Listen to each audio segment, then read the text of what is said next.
Yep. Good morning, everyone, and welcome to another live stream.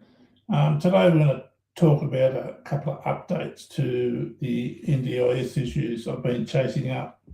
But first things first, I really need your support, and you can do that by subscribing to this channel, liking and sharing what you see. If I can get up to 1,000 subscribers, then I can start getting some advertising money through YouTube, which will help financially support this channel. At the moment, I'm doing it all myself, and it's quite expensive, just like on everyone else. Now we're doing it financially hard. To become a subscriber is absolutely free. It takes about 60 seconds of your time. You just go to my YouTube channel and hit subscribe, and then select all notifications. So that's all you need to do. It takes you 60 seconds, and your support would mean a lot. So thank you. A couple of years ago, I put a complaint into the NDIS. I'm not going to divulge what the complaint is yet, because I'm been for nearly 2 years trying to get the results of that complaint. The NDIS are absolutely refusing to do it. So I was forced to go through the Office of the Australian Information Commission. And they are now requiring the NDIS to provide that information.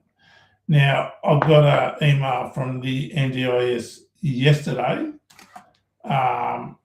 providing 4 documents, 3 of which they said I could have access to under the Freedom of Information Act of 1982. Unfortunately, what they allowed me access to is the correspondence I've had through them with the emails over the last 18 months. And I kept a copy of all those emails anyway. The one they didn't give me access to was the results of my complaint. Now, the reason for their denial was because, 1, it may reveal the processes and investigation tools that they use. And 2, it may be embarrassing to the NDIA. So I sent an email back off to the OAIC yesterday saying I was not happy with the outcome. I'm not after the process or how they investigate. I'm simply after the results of the investigation, what the findings are, and so I can escalate it up the ladder, which I'm allowed to do. But the second point is, I just said that it may be embarrassing to the NDIA. Well, that's totally irrelevant under the Freedom of Information Act. I don't care if it's embarrassing. That's the whole point. If it's embarrassing, then obviously they've done something wrong and they're trying to cover it up. Now, if they wanted to shut me up and keep me quiet, what they should have done was come out and said, yes, we found that your complaint was founded or unfounded, and if it was founded, we're going to do A, B, and C to try to rectify it. Then I would have let it go. I would have kept in contact to see what processes they're going through to make the changes. But no, they're using every trick in the book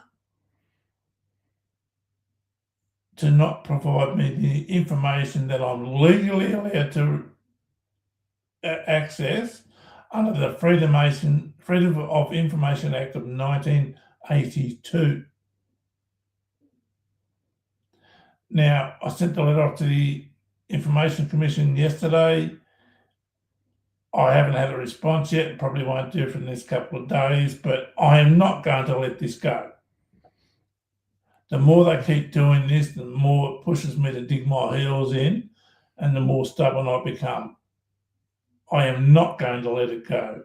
So if anyone from the NDIA is watching this, bite me. I'm not giving up. I'm not going away, and I won't keep quiet. Now, a couple of weeks ago, I found out that when you call the NDIS, the people who answer the phones don't work for the NDIS. They actually work for a third-party call centre contractor called Serco, S-E-R-C-O. I was gobsmacked when I found this out, absolutely shocked, because there's one thing I'm an absolute stickler for, is my privacy and confidentiality. I don't want strangers accessing my personal private data. Now, when I first went on the NDIS, they wanted to know everything, and with the personal stuff, I objected, and they said, well, either you give it to us or you don't. If you don't, you can't get onto the NDIS. So they blackmailed and extorted me to get the information, in my opinion. Well, that's what I truly do believe. So I had one person from the NDIS, 2 LACs, and 2 other support people. I was absolutely embarrassed and humiliated giving up that information. Prior to that, only myself and my doctor knew everything. Now, that's gone from 2 people to how many, I don't know. Now, the reason I object to Serco having access to my information, these call centres,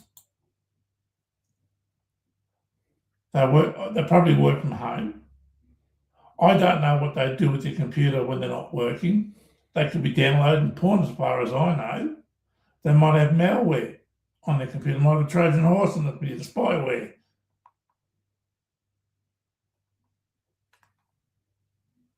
I don't know. Nobody knows. The government doesn't do regular audits. They don't go to the people's houses and physically go through their computer to see what they've been doing while they've been accessing people's data. That's what I have an issue with.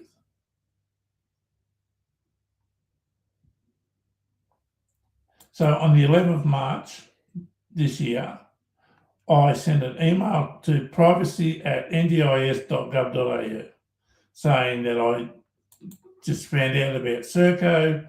I now withdraw my consent for Serco and any other third-party contractors accessing my personal private data. Now, I have to give them 30 days. So if I haven't heard from them by the 11th of April, I'll go on up the ladder yet again. But that's not it. That's not the end of the story. Now, every time I rang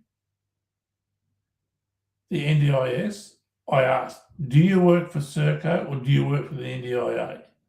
And they sort of and a little bit, but when I call the NDIS number, they say, well, yeah, I do work for Serco. I said, thank you for being honest. I do appreciate it. I don't want you accessing my personal data, but we can't help you. Oh, that's okay. Who do I need to contact who actually works for the NDIA? He's not a third-party contractor. And I was told the other day to go through the Quality and Safeguards Commission. They actually work for the NDIA staff. So I rang 9:01 a.m. Wednesday last week. Now, as soon as they answered the phone, my first question was, do you work for Serco or another third-party contractor or the NDIA? Oh, well, I can't answer that question. I said, well, no. Under the Privacy Act of 1980, was it 1988 or 1992? 88. Privacy Act of 1988. If I ask you who you work for, do you work for the NDIA or a Serco or a third party? You have to answer honestly. All I can tell you is that I'm an NDIA staff officer. I said, I know Serco contracts out to the NDIA, but do you work for Serco or do you work for the NDIA? I can only tell you I'm an NDIS staff officer. Again, I asked the same question. So I asked this question like 4 or 5 times.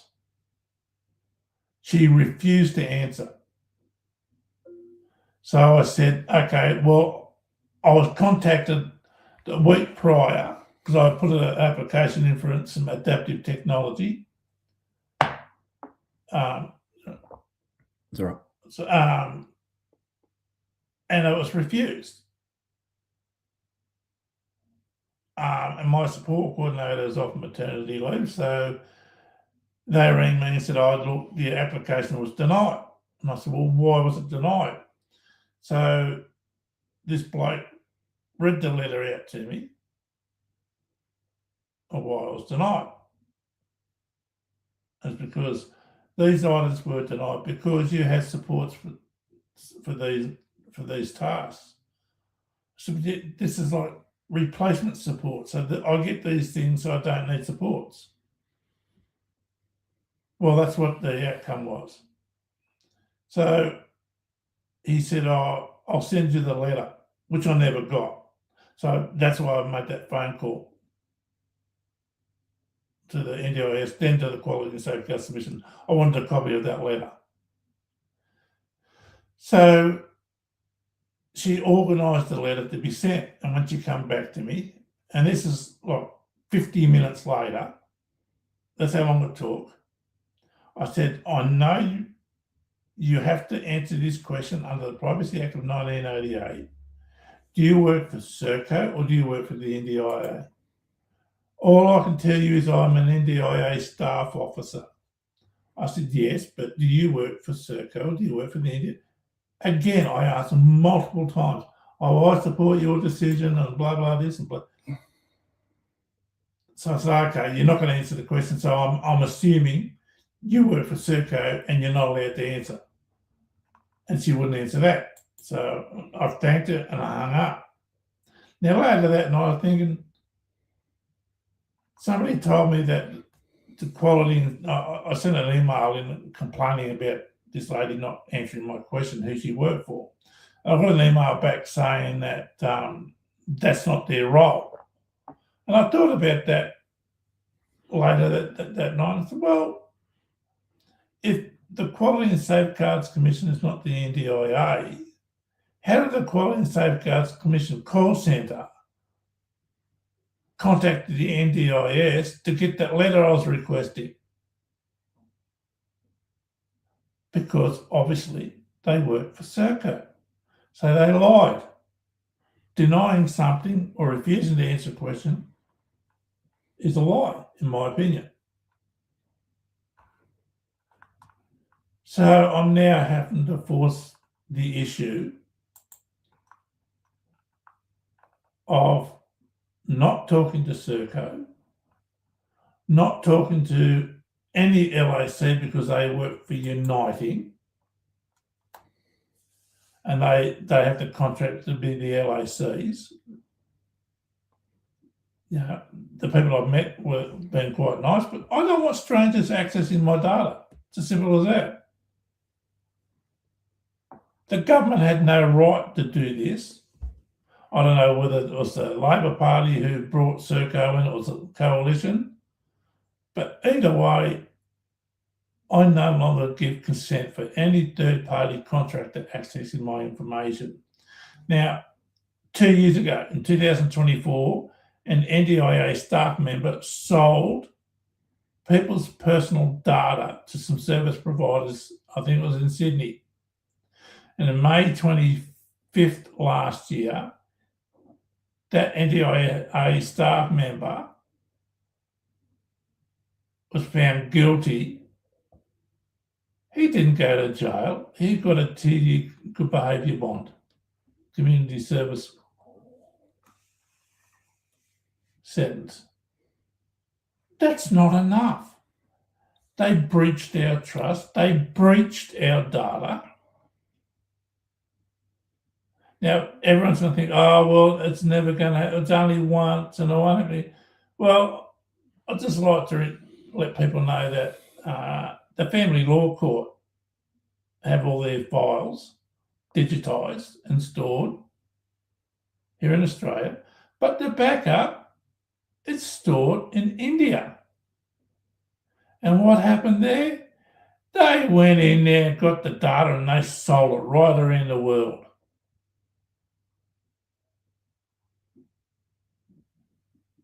They sold people's information. Now, in the article that we read, it said that this not only was a breach, but it also caused huge problems for people going through the family law court system and for the Australian Federal Police in ASIO. So it happens all the time. And I think it happens so much we just become blind to it.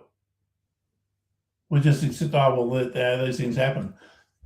But because it doesn't affect us directly, we don't worry about it. And I used to be the same way. But enough's enough. I don't want strangers accessing my data.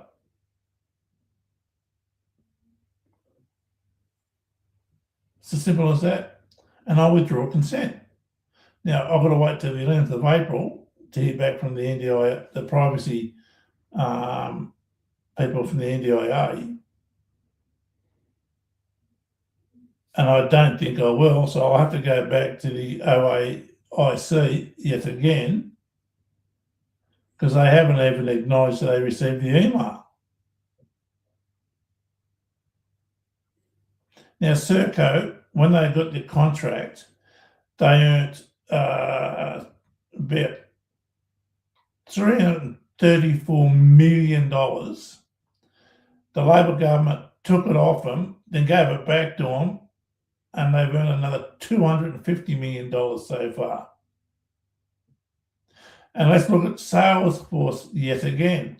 Now, there were people, senior people of the NDIS, they were wined and dined and given gifts so Salesforce would get the contract. Now, Salesforce, can they do this legally? Yes, they can. But can those people in charge of the NDIS accept those bribes? Well, if it's under $100, yes, they can. And I totally disagree.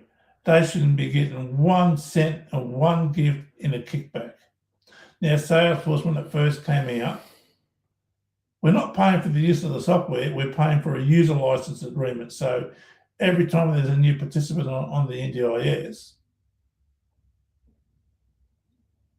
whoever's accessing the information has to use a user license to get access to the information.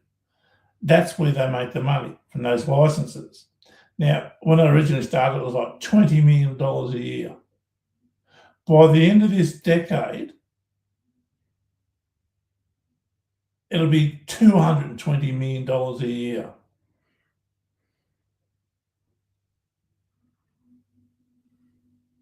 Now, the NDIS, their office used to be in Melbourne. They used to have 4 floors in this huge office building they used to rent. Was that good enough for them? No. They had to have their own building at a cost of about $500 million.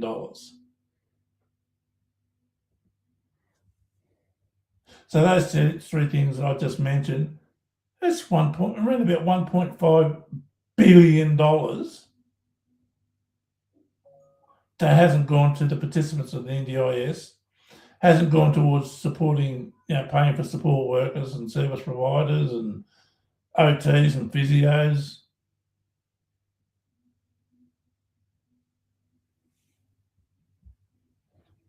Now, the government might be doing this to save money. I don't give a bugger.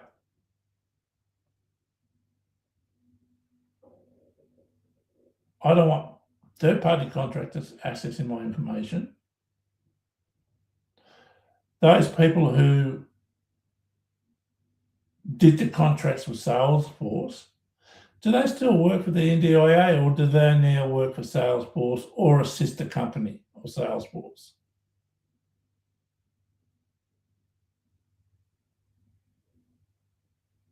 Why did they need to have their own new building for $500 million? I'll tell you why. Because the government doesn't give a bugger about how they spend our money, our taxes. Now, these grubs in Canberra, they all seem to forget they work for us. We don't work for them. We elect them to represent us, to be our representatives. I found out the other day that the Prime Minister's two residences cost the taxpayers $110,000 a year just for electricity.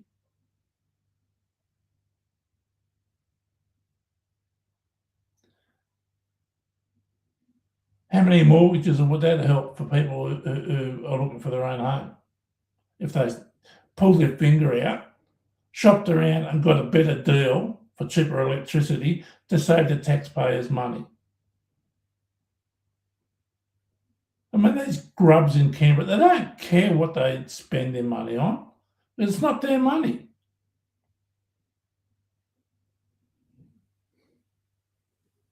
Now, we as people with disabilities, do we get to say to government, no, we've all voted that we can give ourselves a pay rise and we also want money in our super? Can we do that? No. Can those grubs in Canberra do it? Absolutely. They always vote themselves a pay rise. Bigger contribution towards their super. Now, when Susan Lee lost control of the Liberal Party, she had a big dummy spit and quit politics. Another Mark Latham, he did the same thing when he lost his election. But Susan Lee, because she got in before 2004, she now gets between $250,000 and $265,000 a year to the day she dies.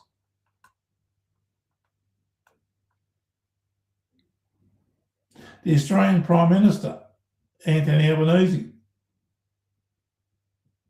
he earns just as much as the US President and the UK Prime Minister combined. We have a population of about 27 million. The US has a population of, 338 million. The UK has a population of about 70 million. So the UK has twice the population. The US has 12 times the population, but our bull-fetted Prime Minister gets the same amount as the UK Prime Minister and the US President combined.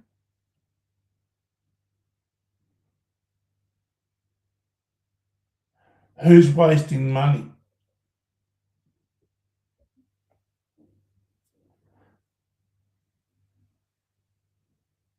Stuff those grubs in Canberra. I have absolutely no respect for them. I despise them all.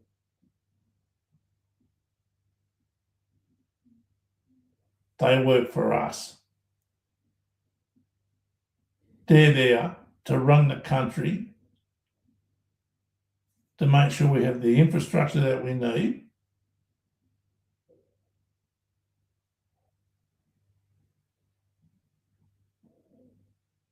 Now, the last Prime Minister we had in this country who looked 20, 30 years into the future was John Howard.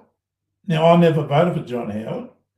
Unfortunately, I voted for Kevin Rudd in 2007, and after he got in, I promised myself I'd never vote for Labor again, and I haven't. But John Howard knew that the baby boomers are going to retire soon, and we don't have the ability to support them with an age pension. So that's what the GST was for. He basically paid off Australia's debt, put tens of billions of dollars away for the age pension because he knew the baby boomers are going to retire the next 20, 30 years.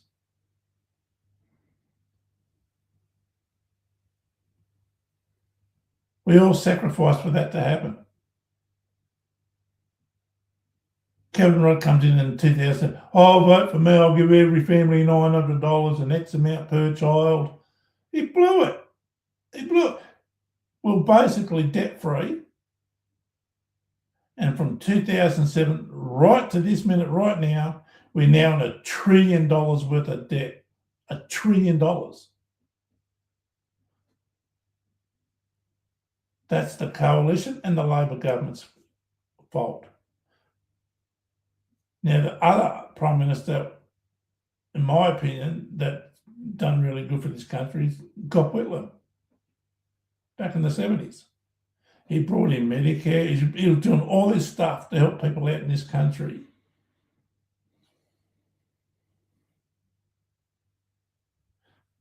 So since the end of the Second World War, we've had two decent Prime Ministers, in my opinion. It's Gough Whitlam and John Howard. The rest have been woeful. And I think Albanese, I always thought Kevin Rudd was the worst Prime Minister we've ever had in this country. Albanese now left him behind, way behind. I think Albanese is the worst Prime Minister this country's ever had and probably will ever have. He has his own ideology and he's going to put it on Australia no matter what it does to this country and what it does to its people. Now, last time that happened with a socialist, in my opinion, Adolf Hitler. And he was responsible for the murder of 6 million Jews. They were gassed, shot, hung, beaten.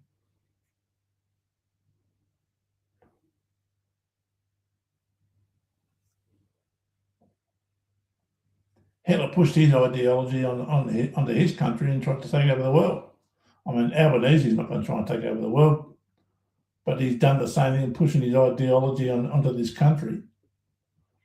Would I like to get away from fossil fuels? Absolutely. Absolutely. But our technology is just not there yet.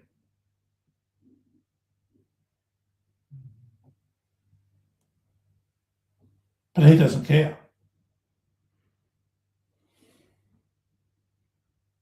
Now, the fuel shortage we have in this country now, I mean, we have basically no manufacturing in this country. And this has been going on for the last 40 years. The government thinks it's cheaper to import it all and get rid of manufacturing and get rid of refineries. It's not just the Labor government's doing it, the coalition has done it as well. Now, as a country, we're just about crippled because of the fuel shortage.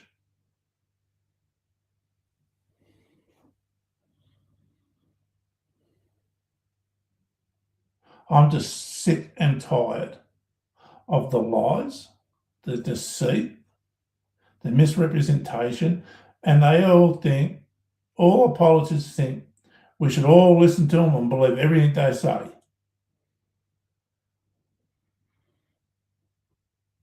And people are getting sick of it. You look at the South Australian elections. Labor got 38% of the primary vote, One Nation got 22%, and the coalition got between 18 and 19%. The tides are turning slowly. The two parties at Labor and the coalition, we're sick of them. And the grubs in Canberra aren't listening. They aren't listening. We're sick of the lies, we're sick of the deceit, the misrepresentation, mistruths. You ask a question, they get asked a question by a journalist, and they waffle on for 2 or 3 minutes, talk about everything, but never answer the question. We're having meetings and we're going to do this and we're going to do that. I don't want the meetings. I want you to actually take action. That's what you're there to do. That's what you get paid the big money for.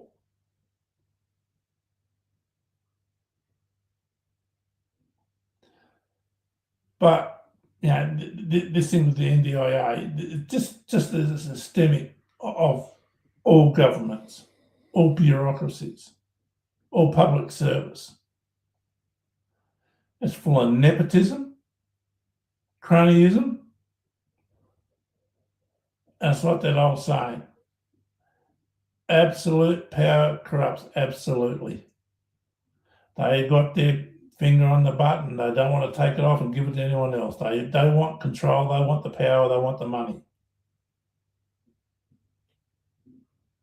And stuff everyone else.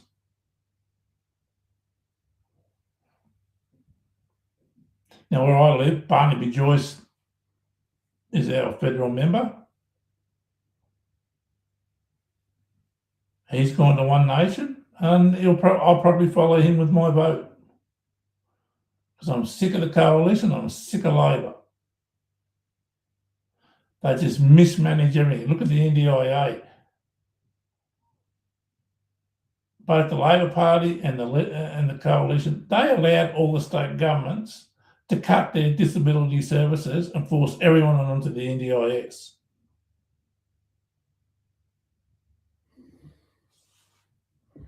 They did it. Every state done it. I was told by a disability service here in New South Wales that was run by the government, state government. Now the NDIS is here. You have to join. You have to get onto the NDIS because we're going to be closing our services down. It's happened right around Australia. Why did the federal government allow this to happen? That's why it's blown out so much. The state governments have shut all their services down and forced everyone onto the NDIS. Now that's blown out. And they're blaming people with disabilities. And it's not the people with disabilities. It's the over-administration of the NDIA, the lies and deceit and the misrepresentation of truth, cover-ups from the NDIA, some dodgy service providers out there rorting it, committing fraud, and it's a poor old person with a disability cops kicking the guts, and the support workers. And the non-profit service providers, they're doing the best that they can for their clients. It's just a schmozzle.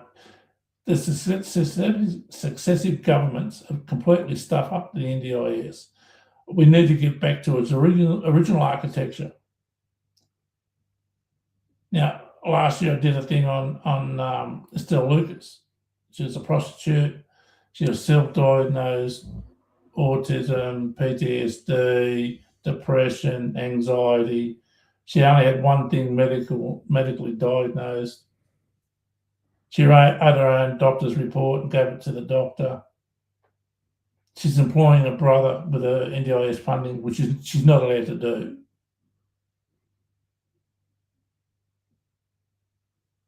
Why is she on the NDIS? She's probably earning between $150,000 to $300,000 a year as a prostitute. I don't get it.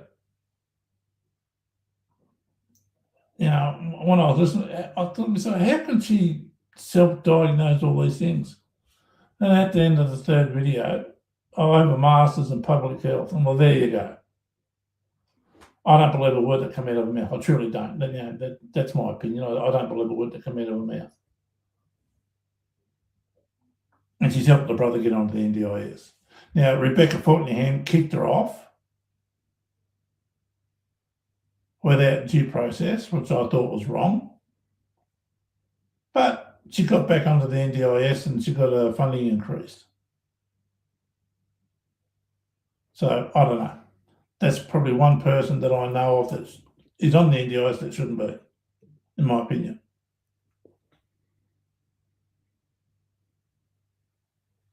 But to say everyone on the NDIS is ripping it off? No. No. It's not our fault it's being mismanaged.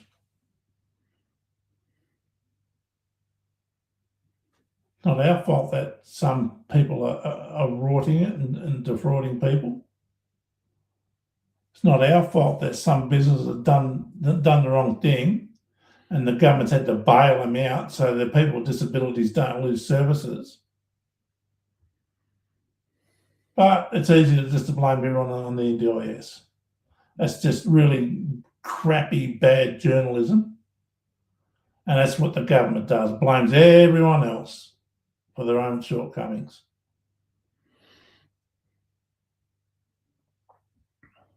But I will keep everyone informed of the stuff going through the OAIC about my complaint, and I'll keep everyone up to date with me withdrawing my consent for third-party contractors to access my information. They won't shut me up. They won't stop me. I'll just keep going. I'll take every legal means I can to do it. Because it's not just me it affects everyone. Might not happen today, tomorrow, or next week, but it will happen.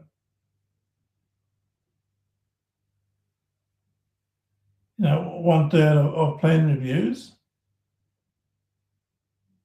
end up in their funding being cut by an average of 22.5%.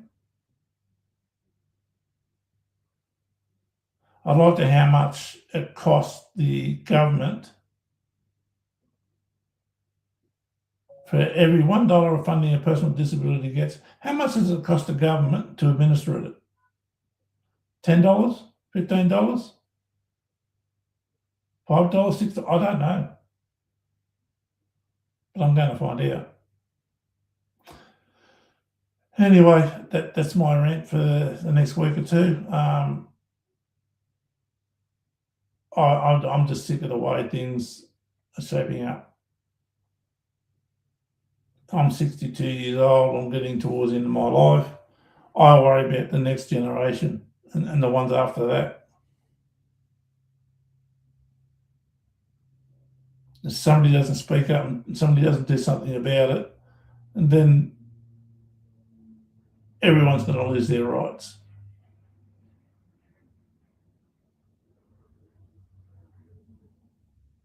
We'll end up like that book,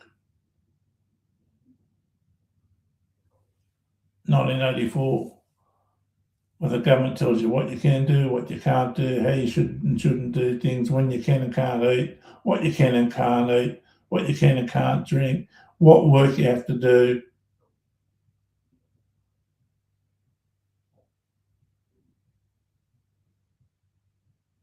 Unless we all start to stand up for ourselves. All right, might end it there. Thanks, Chris. Okay, thanks everyone. Appreciate your time.